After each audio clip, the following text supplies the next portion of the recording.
Baik, di sini saya sebagai moderator akan membawakan pembukaan mengenai materi dari kelompok 7 yakni hakikat perkembangan usia lanjut dewasa akhir dari mata kuliah psikologi perkembangan dewasa dan usia lanjut.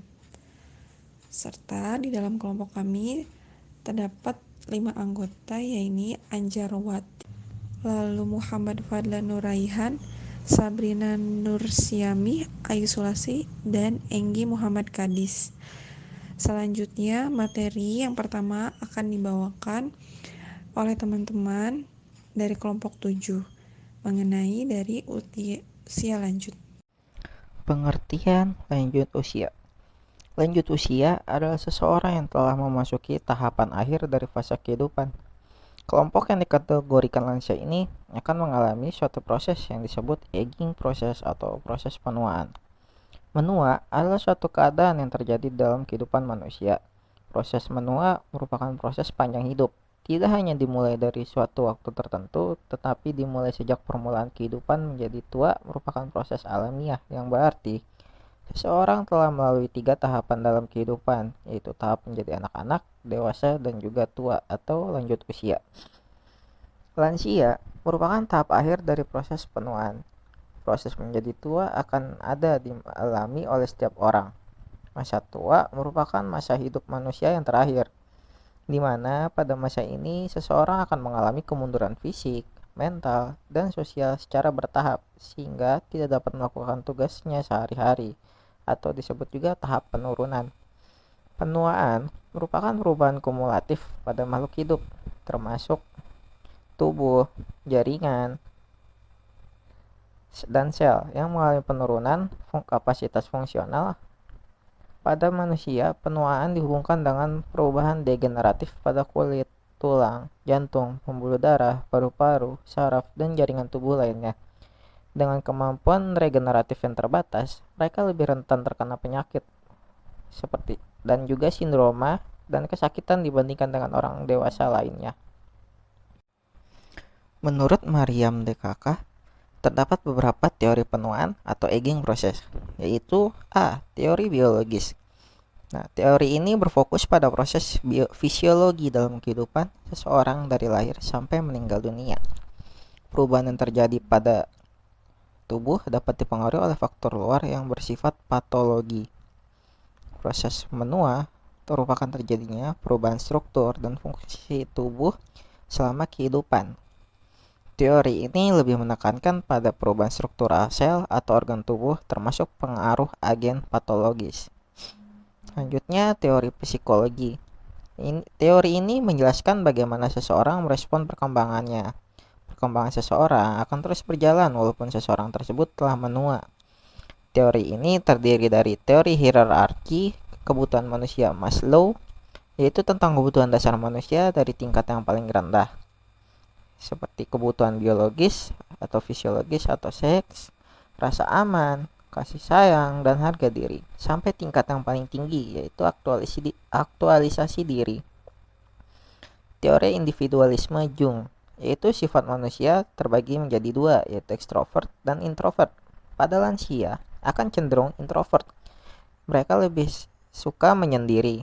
Teori 8 tingkat pengembangan Erikson, yaitu tugas perkembangan terakhir yang harus dicapai seseorang adalah ego integrity versus despair.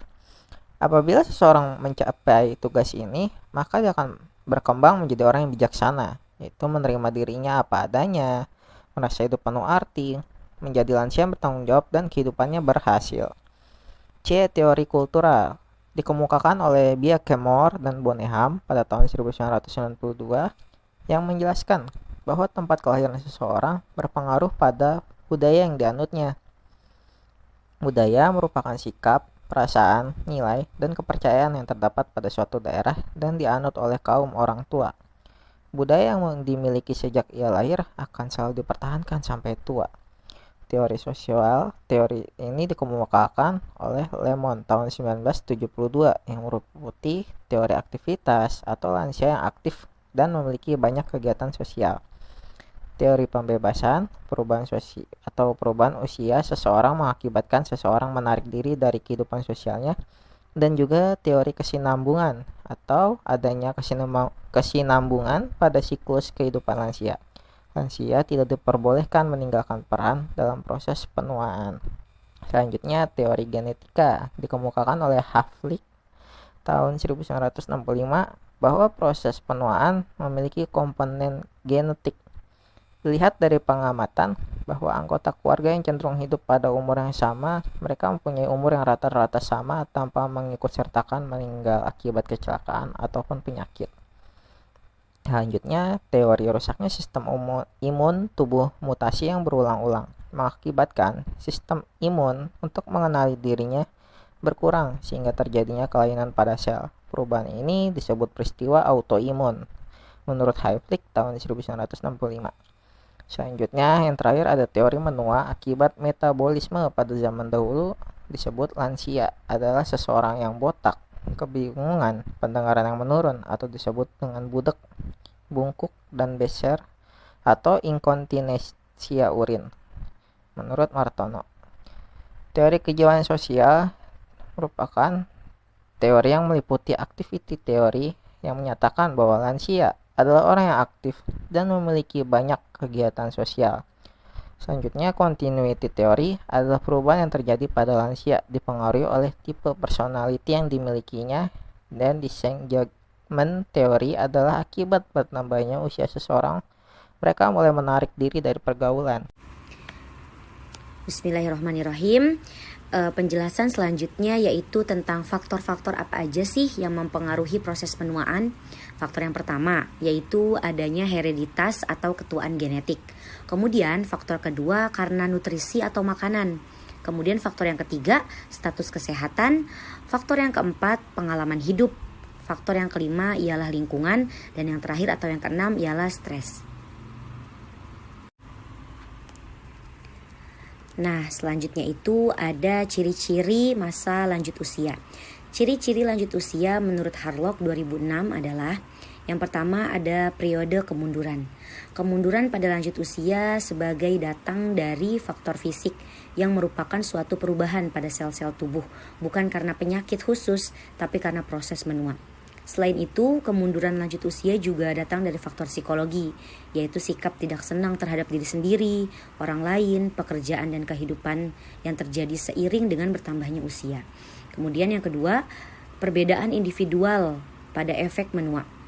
Setiap orang yang menjadi tua pasti berbeda karena mereka mempunyai sifat bawaan yang berbeda pula, sosioekonomi, latar pendidikan yang berbeda, dan pola hidup yang berbeda. Perbedaan kelihatan di antara orang-orang yang mempunyai jenis kelamin yang sama dan semakin nyata bila pria dibandingkan dengan wanita karena menua terjadi dengan laju yang berbeda pada masing-masing jenis kelamin. Yang ketiga dinilai dengan kriteria yang berbeda. Pada waktu anak-anak mencapai remaja, mereka menilai lanjut usia dalam cara yang sama dengan penilaian orang dewasa, yaitu dalam hal penampilan diri, apa yang dapat dan tidak dapat dilakukannya. Dengan mengetahui bahwa hal tersebut merupakan dua kriteria yang amat umum untuk menilai usia mereka, banyak orang berusia lanjut melakukan segala apa yang dapat mereka sembunyikan atau samarkan, yang menyangkut tanda-tanda penuaan fisik dengan memakai pakaian yang biasa dipakai orang muda dan berpura-pura mempunyai tenaga muda. Inilah cara mereka untuk menutupi dan membuat ilusi bahwa mereka belum lanjut usia. Kemudian yang keempat, stereotip pada orang lanjut usia.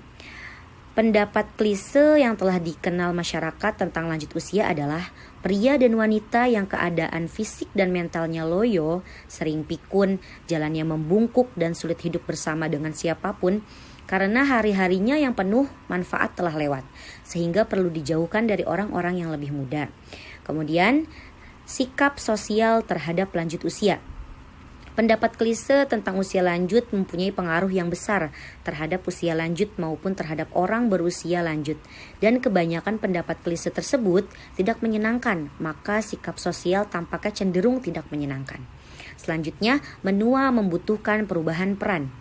Karena sikap sosial yang tidak menyenangkan bagi kaum lanjut usia, pujian yang mereka hasilkan dihubungkan dengan peran usia, bukan dengan keberhasilan mereka.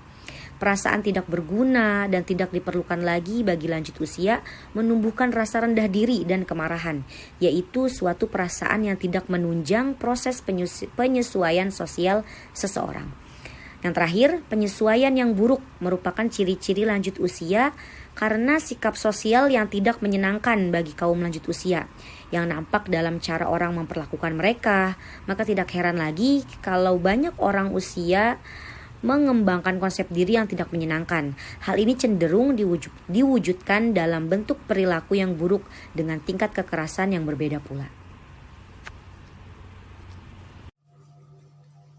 Nah, selanjutnya itu tentang gambaran kepribadian pada masa lansia. Pada lansia yang sehat, kepribadiannya tetap berfungsi dengan baik kecuali kalau mereka mengalami gangguan kesehatan jiwanya atau tergolong patologik. Sifat kepribadian seseorang suatu muda akan lebih nampak jelas setelah memasuki lansia, sehingga masa muda diartikan sebagai karikatur kepribadian lansia. Dengan memahami kepribadian lansia, tentu akan lebih memudahkan masyarakat secara umum dan anggota keluarga lansia tersebut secara khusus dalam memperlakukan lansia dan sangat berguna bagi kita dalam mempersiapkan diri jika suatu hari nanti memasuki masa lansia. Perubahan fungsi fisik pada masa lansia. A. Perubahan sel dan ekstrasel.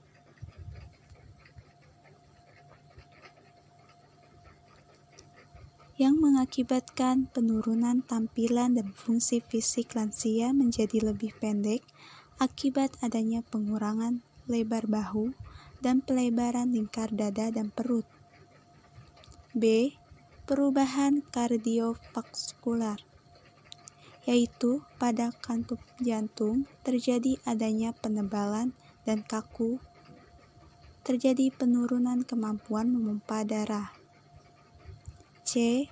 Perubahan sistem pernafasan yang berhubungan dengan usia yang mempengaruhi kapasitas fungsi paru, yaitu penurunan elastisitas paru. D. Perubahan integumen yang terjadi dengan bertambahnya usia mempengaruhi fungsi dan penampilan kulit, di mana epidermis dan dermis menjadi lebih tipis. E.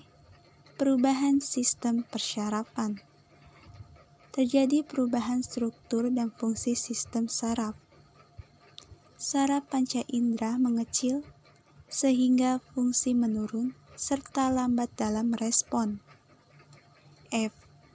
Perubahan muskuloskeletal.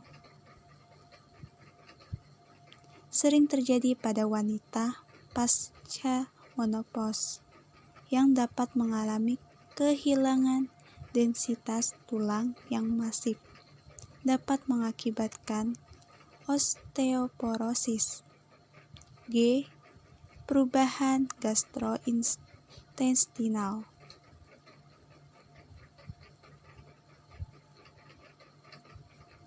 Terjadi pelebaran esofagus, terjadinya penurunan asam lambung, peristaltik menurun sehingga daya absorpsi juga ikut menurun.